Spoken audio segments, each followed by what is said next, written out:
the billionaires of the world, the reason they're not paying much in tax is because they're borrowing their expenses from assets.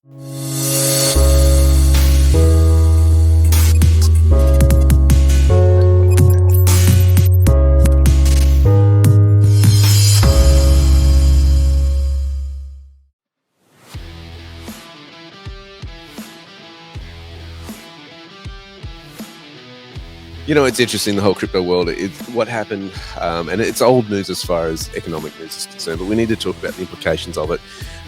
Blackrock, the big investment fund, was applying for an ETF, which is an exchange-traded fund, to be able to give exposure to its investors to Bitcoin. Now, this, on many levels, has huge implications for the world of cryptocurrency and digital assets. It is taking it in some people, you know, investors are saying, yay, we're coming out of the Wild West and we're now moving into the mainstream. And this is where big hedge funds are expected to pour money into. Then there's the flip side of that, where those who enjoy the privacy and decentralization of crypto assets don't want that to occur. And they don't want the big money to pour in because they like the privacy and the independence and custody of their own assets. So there's two sides of this. It's As really I understand, though, you can still retain your own custody of your own assets. You can. And what's interesting here is, you know, will you get the big gains that you would have gotten 20 years ago? Probably not, in relation to if you're looking at, and again, it comes back to how you look at crypto. Some look at it from an investment perspective, some look at it from a currency perspective, okay? But overall, what it is saying is the mainstream is now embracing this crypto asset, or cryptocurrencies in particular. The ingenious part of crypto is not the coin itself; it's always the blockchain behind it, and what real-world solutions that the coin or the asset is actually solving, and that's where you've got to look at. I think I'm expecting probably about 90% of the current cryptocurrencies that exist will be not around in the next 3 to 5 years. I think they'll get wiped out, but it's really interesting. Now they're expecting Ethereum ETF to come out. That'll be the next application. And from there, you'll probably get a couple of alternative coins. If you want to catch up on the really fresh information on this, we have a show every single week. Actually, a couple involved, but one on Tuesday. In the chat. Thank you very much. Okay, of course. Orange Brick Road. I forget what he calls his show. Crypto Hour of Power, my friend. But honestly, if you want to be Tuesdays, right? Yeah, absolutely. Yeah, that's WA time, by the way, guys. Yeah, want to keep up to date with it. It's really, I mean, for me, coming in as very green, not understanding, it's been so brilliant. The education side of it is brilliant. So Orange Brick Road all the way on that one. But you were right. And just to take it further, we had, this is a while ago now. Don't we have a show on Friday as well? Yes, we do. Yeah, that's, I'll sort of talk about that a bit. But I want to just throw this forward that we had the Perth Heat the CEO from the Perth Heat a few months ago. And you can literally now, when you're at the stadium, you can buy goods. You can buy, I think you can buy your hot dog there on crypto. So it is now being embraced as a currency and a usable. So I think, when that flips to the other side where it becomes nice and easy and convenient, I think it's the floodgates. I believe there are debit cards that you can get that are crypto backed. And you can pay for everyday goods using that. That's right. What's interesting in that is the capital gains tax implications, and we'll get to that later in the show. How that plays out, because of every time you sell a particular crypto, you've then triggered a capital gains tax event in the current situation, and I think there'll be a push for that as it starts to become more accepted as currency as opposed to an investment. Yeah, exactly. And that is the taxation sort of, I don't know, where it becomes very, very confusing, because exactly that. Is it a currency or is it an asset? I mean, that's... So it doesn't make a difference. If it's taxation, it doesn't make a difference if it's a foreign currency or if it's an asset. Its increase in value becomes a taxable event.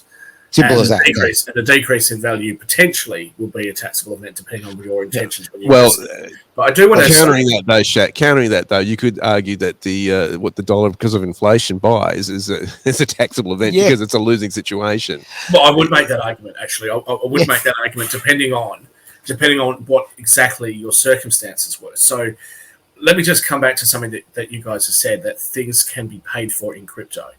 That's not as true as what it seems, right? Okay. What the crypto providers are actually doing is they're converting your crypto into Australian dollars or whatever other currency on those cards, right? There are some merchants that actually accept direct crypto payments, especially with Bitcoin and Ethereum, but the rest of them, what they're actually doing is they're doing a small conversion. So, you know, you go to the Coke machine and buy a $2.50 can of Coke, or whatever a can of Coke costs these days, and that $2.50 is actually converted, right? So you're not really paying for it as such with your coins. If you were, or sorry, I'll rephrase that. If you were to borrow against the value of the coin, then it would be more like an asset. And if you did that, it wouldn't actually be a taxable event, right? It would be like borrowing against your house. Or it'd be like having a bar of gold and borrowing $2.50 against my bar of gold. I can probably borrow, you know, 80% of my bar of gold, right? And the price fluctuations, I would just hope the price keeps going up. I never have to repay the money. So that would be how you would probably solve that. I'm surprised that taxation specialists haven't actually really tackled this issue, because to me it would seem like an avenue of, you know, a way to be quite aggressive with how you do things. We already know that's what the wealthy do now. The billionaires of the world, the reason they're not paying much in tax is because they're borrowing their expenses from assets. So it's a loan, and as such, it's not taxable. So that's how they're getting richer, and I would suggest that would be the same. The problem with crypto is you don't know that its trajectory is necessarily always going to be upwards. So that would be something that I think you need to factor into it. And one thing that you said there, Derek, you think that the real value is not in the coin, but in the you know, the background stuff, in the processing stuff, the blockchain, all that sort of stuff. Yeah, whatever. That's my personal view, right? Because okay, the blockchain, yeah, it can't be hacked, it can't be, you know, this and that. Okay, that's all great and well. We do know that there have been instances of smaller cryptos where they've tried to abuse the blockchain. We also know that you're going to come up with issues with computer power, you know, all that sort of stuff. So I'm not sure that the blockchain, I think it's got some purposes. I don't think that it's going to be the be all and end all here. I think we're ripe for technological change here, but you know, and to your question there, Josh. So if you've lost money to deflation, yes, really, it should be a deductible expense.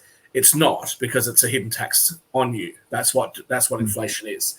However, if you borrowed money, US money, for example, and US money had inflated by more than what Australian money had, and so therefore you didn't get the increase you're otherwise expecting, if you've lost money on that transaction, that would actually be a taxable event in the same way as if you'd made money.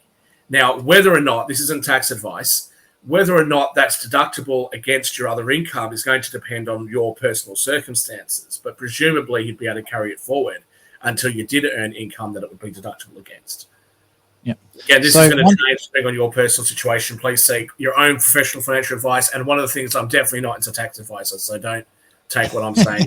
and a lot of what you said there is dependent on how you're structured as well. Absolutely. So, and I'm going to throw to the two shows that we do. We've got Making Money with Cryptocurrency, which is coming back on hiatus at the moment because our friends are on holiday. So yeah, there we go. Yeah, well, it's Christmas. Yeah, absolutely. So when I would really advise, listen to these shows, because let's say for me it's been an eye opener, but I just didn't understand it. And well, like we were talking before about your programs and that, I think just knowledge is so much power. Get as much as you can. One thing I will raise as a bit of a warning for people. I was talking to a mutual friend about 3 months ago. So both Derek, myself, I think you've met him as well, and Shaq knows him quite well. Very, very slightly eccentric, but insanely intelligent person. He was saying that he's done a lot of work with the ATO, and from what his channels are telling him, that the ATO is actually going to start targeting people that trade in cryptos and things like that. So it is on the radar of the ATO. So if you are deciding to get into it, like Derek said, make sure you get yourself set up properly. Make sure your accountant is actually someone who's actually versed in crypto as well. Good because, again, accountants are like doctors. You have different specialities. Yeah. Some are bum doctors, some are ear doctors, some are mouth doctors. Make sure you get the right. Don't get the one just hands out pills, right? Find the right one for you. Yep. Okay. Unless it's I would have thought these NFTs, right? Someone spent like $60 million on a picture of a monkey or a cat or something ridiculous. And I know that, well, I don't know, but we are told that there's all sorts of shady financial deals that go on in the world of art, Hunter Biden notwithstanding. So I don't know. Are we seeing some of this sort of stuff happen in the NFT market? Is that what's going on? I don't know. Look, I'm a technophobe. So a lot of what happens in this market, I just don't understand. But, you know, spending, well, I can't afford 60 million, but spending $1 million on a digital cat or something, like, it's not going to happen. Which, by the way, I mean, look at these AI girls. There's an AI girl right now who's on OnlyFans that's apparently earning $30,000 a month. Yeah. There's probably some like 19-year-old kid in his parents' basement that's created this thing, and like just like making 30,000 US a month on it. Well, there's and you know what's wrong with AI. Yeah, but you know what's wrong with all of that? I didn't think of it. That's what's wrong with it.